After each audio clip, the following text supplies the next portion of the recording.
Welcome back to the channel, guys. Welcome back to another midday news show. Happy Friday. I hope you're all keeping well. As always, we do have a busy show in the next 20 minutes or so. Plenty to get into. We're going to be talking about Morgan Rogers becoming a serious candidate for Manchester United's left side of midfield in the summer. So we're going to talk a little bit about that. We're going to be talking as well, guys, about a positive update around Bruno Fernandes potentially staying at Manchester United this summer. We know there's a little bit of talk on whether he might stay or whether he might go, but a really positive update in relation to that. We've got a good update as well, guys, in relation to Lisandro Martinez and the availability of him for the Leeds game on Monday night. Really good news there as well.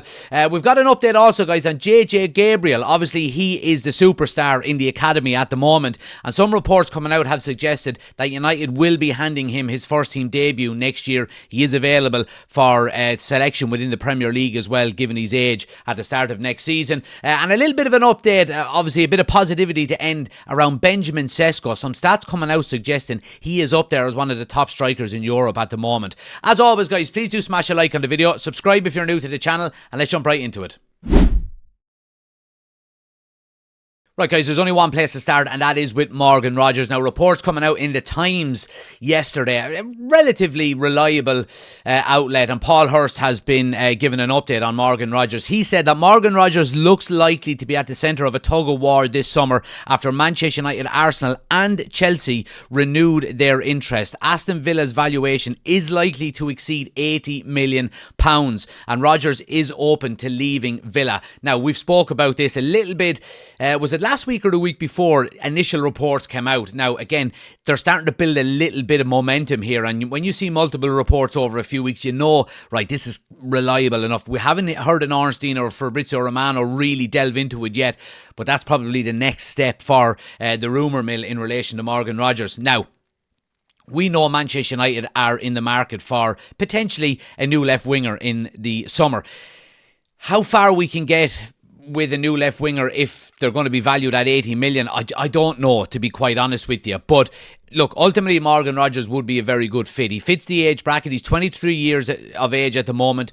He is obviously Premier League proven, and yeah, I think he would be a good addition to Manchester United. Now, Ben Jacobs has given an update as well. Now, look, Ben Jacobs just kind of updates people on other people's reports, but he said that United are now tracking Morgan Rogers. He is appreciated by Michael Carrick and Jason Wilcox. Rogers is likely to leave Villa this summer, even if they qualify for the Champions League. Now, what we've got to keep in mind here is that there is a connection between Michael Carrick and Morgan Rogers already. He played under Carrick at Middlesbrough and got his move to Villa on the back of a decent season for Middlesbrough under Carrick. So look, that can't be dismissed in any way, shape or form. My big concern here is when you look at what Villa are asking for, north of 80 million. Let's look at his stats here. I mean, he's got 10 goals in all competitions, but if we look at his Premier League campaign, 1 goal against Bournemouth, 2 against United, obviously that them dreaded 2 goals, 2 really good goals, 2 against West Ham, 2 against Leeds, and 1 against Spurs. It doesn't look massively prolific, but regardless of that, he's a young player. He's got a massive ceiling. We're probably going to see a bit of an English tax throw on this as well. When you talk about English players moving within the Premier League, it tends to be a little bit higher. But if we are talking about 80 million that Paul Hurst is mentioning in his article in the Times, I just don't see what kind of scope we've got for an £80 million signing on the left wing. I can't see it. We need so much investment in the midfield in the summer that ultimately how much is going to be left for the left side. Now, there are ulterior or alternative options here than Morgan Rogers. If you look at somebody like Matthias Mane of Wolves, who are going to get relegated this year, I've been very impressed with him. He is a lot younger. I think he's only 18. So, you know, you would have to give him a little bit more time to develop and so on and so forth. Rogers would come in and he would be probably expecting to be a regular starter. Now, there's going to be at least 50 games next season. So you're talking a lot of minutes, so he will get a lot of minutes. And like I said, he is still 23 years of age. He's not even at his prime yet, and he showed some glimpses of being a really good footballer. He went through that purple patch midway through the season. Is he an £80 million signing? In my eyes, no, he's not. I don't think he is an £80 million signing. Now, it all depends on where Aston Villa are going to end up at the end of the season. Are they going to get into Champions League football? They're currently 4th in the league table. Liverpool and Chelsea right behind him on their coattails a little bit. But yeah, I mean, I've kind of predicted over the last few weeks that Villa will probably drop out of the Champions League spots. It remains to be seen. With 5 places guaranteed, it opens the door a little bit more for them. If they can improve a little bit, they will get Champions League football. And will they need to sell as much if they don't? Well, they won't, because you're getting Champions League money. And yeah, they can ask for a higher amount. I think if they don't get Champions League football, I think there's probably a little bit of negotiating. Could you get Rodgers for 60 million? I think that's more likely the price tag that he is worth, in my opinion. But look, want to keep a close eye on, guys. That left side of midfield is an area that Manchester United are looking to drastically improve. And when you see the connections previously between Rogers and Carrick, and also supposedly Wilcox being an admirer of him, you know, the links are strong. But are United going to pay 80 million for him? I don't think so. I just don't think we can afford it with the amount of work we've got to do. Now, got to move on to some really positive news here. And I said a few weeks ago, I've been saying it constantly over the last few months actually, that the best piece of business Manchester United need to do this summer is to keep Bruno Fernandes at the club. We know obviously he flirted with the idea of moving to Saudi Arabia last year, and United were kind of flirting with the idea as well. But if you look at the return he's given us this season in terms of goals and assists, we would probably be in the bottom half of the table if it wasn't for Bruno Fernandes this season. So it's absolutely pivotal, in my opinion, that we keep Bruno Fernandes this summer. Now, he has been given an interview while he's been in Ireland to Men in Blazers, which is an independent global football channel, and he has given some really positive updates on life in Manchester. Now, we're reading into this a little bit, but he says, I feel at home in Manchester. My kids do too. It's special being somewhere they truly enjoy. I thought I was Mancunian until I heard their accents. I realised they are more than I am. Now, Bruno Fernandes, in my opinion, is going to stay at Manchester United this summer, and I think it's vital that we do. We're going to have to offer him a new contract, and he's going to have a blank sheet of paper with whatever amount of money he wants on it. Now, again, United need to be smart about this. If Bruno Fernandes is looking for 500 grand a week, we're going to say no, and we know how tightly INEOS are trying to rein in the wage structure at Manchester United, and rightly so. Wages got absolutely out of control for the best part of 10 years under Ed Woodward and the Glazers, and INEOS are trying to bring that back into line with, you know, the majority of Premier League clubs. Now, obviously, Manchester United, given the global revenue we've got, can always pay a little bit extra. Can we touch maybe the likes of Man City? I don't think we can, and that's one of the debates we had around Elliot Anderson. If it's a straight shootout between... If Anderson is going for salary alone, City will win the race. You know, they will win the race, 100%. They can offer more wages than we can.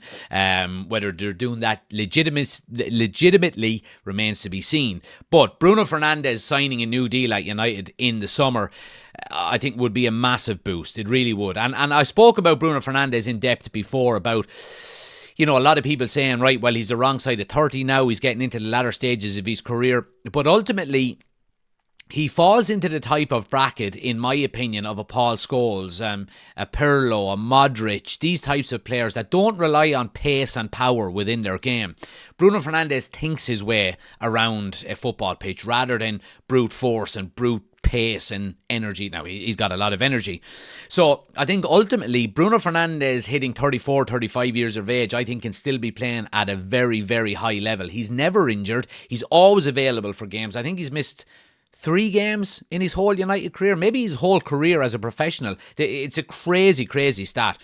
So I think getting Bruno Fernandes tied down to a new deal in the summer is going to be absolutely vital for United going forward. We can't lose too much experience out of the team either. We know that Casemiro is going to be leaving in the summer. It's great to see Harry Maguire getting a new deal with the experience that he's got in the back line. And Bruno Fernandes signing a new deal, keeping that experience. He's a captain of the club. I think ultimately would be a fantastic piece of business by Manchester United. And given what he's saying there, it lends to the argument that he is going to sign a new deal. And I hope to God that he does. Right, on to another bit of positive. It's all positive this morning, guys. We're talking here a little bit about Lisandro Martinez and Tyrone Marshall has had an article in the Manchester Evening News. He said Manchester United staff were delighted with the focus and application in training more than 2 weeks without a game, with the intensity levels cranked up following the return of Lisandro Martinez, who always brings an extra edge. Now, another report yesterday has suggested that Lisandro Martinez is going to be available for the game against Leeds on Monday night. Now, it's not 100% confirmed, and obviously Michael Carrick will be doing his pre-match press conference tomorrow, I think. So ultimately we will find out then. But I think Lisandro Martinez being back and hopefully being available to start is going to be key. Harry Maguire is missing due to suspension after his red card against Bournemouth, and then we know obviously De Ligt is still out injured. So basically it leaves you with two young centre-backs, Aidan Heaven and Lenny Yoro. So I think if we could have a centre-back pairing of Lenny Yoro and Lisandro Martinez against Leeds on Monday night, I think it would be a huge boost. Just to touch a little bit as well, guys, on the training camp in Ireland. Supposedly it's been a complete and utter success. Players are delighted with the change of scenery, getting away from Carrington after, when you have that international break and a lot of players, not going on international duty, it can get a bit stale, turning into training in Carrington day in, day out without any games on the horizon. So getting away for a few days, change of scenery. Supposedly a lot of players have gone and played golf at Carlton House and clay pigeon shooting I read about as well. It's really good. So hopefully, and it does look like the mood is very good going into this Leeds game. We've got a massive few games coming up over the next few weeks that we've got to attack with real momentum. We have an opportunity to go 10 points clear of Chelsea in 6th place and really solidify that Champions League spot come the end of the season. So look, really good news there.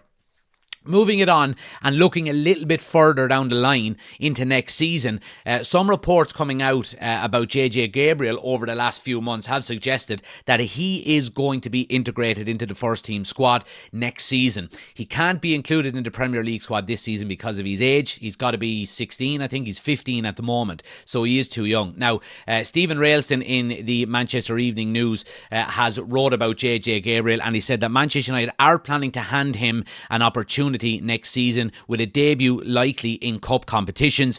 He'll also be eligible to feature in the Premier League. Now, this is absolutely fantastic news. We know every top club around Europe wants to get their hands on JJ Gabriel, and was it Barcelona and Real Madrid tried to get him last year, but ultimately I think he signed a youth's contract or he whatever. I'm not sure of the actual terms when you're 14 and 15 years of age, but is it like a pre-contract maybe? And Manchester United have been very steadfast in showing him his pathway into the first team. They want him at Manchester United. They see him as a future star and do not want to lose him. And giving him his debut next season is absolutely pivotal to trying to keep him at the club. He has been training with the first team this season an awful lot, which is probably the first step. And when next season rolls around, I think Darren Fletcher had the opportunity to put him on the bench for the FA Cup game, ultimately, that we got knocked out in back in, was it January or December? And he didn't include him in it. Now, look, there wasn't too much uproar over that, but ultimately we are going to see a lot of JJ Gabriel next year in terms of match day squads, I believe. Now, you don't want to do too much too fast. You don't want to, get the players' ego overblown too soon either. You want to keep his feet on the ground, and Yeah, but look, ultimately, this guy is going to be a superstar. If he keeps his head on the ground, he keeps working hard, and he sees his potential out, he's going to be an absolute superstar, and that's why Manchester United want to keep him. So, looking forward to potentially seeing JJ Gabriel. I think more than likely we will see him on the pre-season tour as well, and that's probably where we're going to get a first real glimpse of him. Now, last bit of positivity I want to talk about this morning, guys. It's in relation to Benjamin Sesko. Statman Dave has done a report on him, and he says that Benjamin Sesko has averaged a goal every 67 minutes in the Premier League since the turn of the year. The best rate across Europe's top 5 leagues with a minimum of 5 goals. He's quickly emerging as a top striker. A lot of the reports coming out about Benjamin Sesko from the day he signed was that the people in the know, the people who were scouting players, even the likes of your Christopher Vavels and even coming from the likes of Benjamin Sesko's agents, all are heavily leaning towards him being a top striker in the future, with some of them even saying he has the ability and the potential to overtake the likes of Erling Haaland. Very similar in terms of stature, physicality, movement. I think we've got a real gem on our hands here. And when you see the impact that he's had, and a lot of people saying, he's an impact sub. I disagree with that. He scored the exact same amount of goals from starting games this season than he has coming off the bench. And that, in my opinion, proves that you've got an all-round, a well-rounded striker. This guy is desperate to be successful. He does everything in his personal life to prepare him for games, to try and give himself the edge. And look, I couldn't be happier with Benjamin Sesko, to be honest with you. And, we spoke last week when Maguire signed his new deal that, having players within the squad that want to play for Manchester United is vital. And he's not on massive money, but when you see the kind of mercenaries we had over the last 10, 15 years that have come to Manchester United for a paycheck, that seems to be gone now at United, and I'm absolutely delighted. So just wanted to bring that in, guys, as a bit of positivity towards the end of the show. But anyway, I hope you have a great day, guys. Look, happy Friday. My match preview will be available tomorrow on YouTube around lunchtime, so make sure you are tuning in for that. Turn on notifications. You will be notified when we go live and when there's a new piece of content. I will be live for the game on Monday night as well, so looking forward to getting another watch along in. It's been too long, 23 days between games. Far too long. But anyway, guys, hope you have a great weekend. Please do smash a like on the video. Subscribe if you're new to the channel. I'll chat to you on Monday night. But until then, I'll see you on the next one.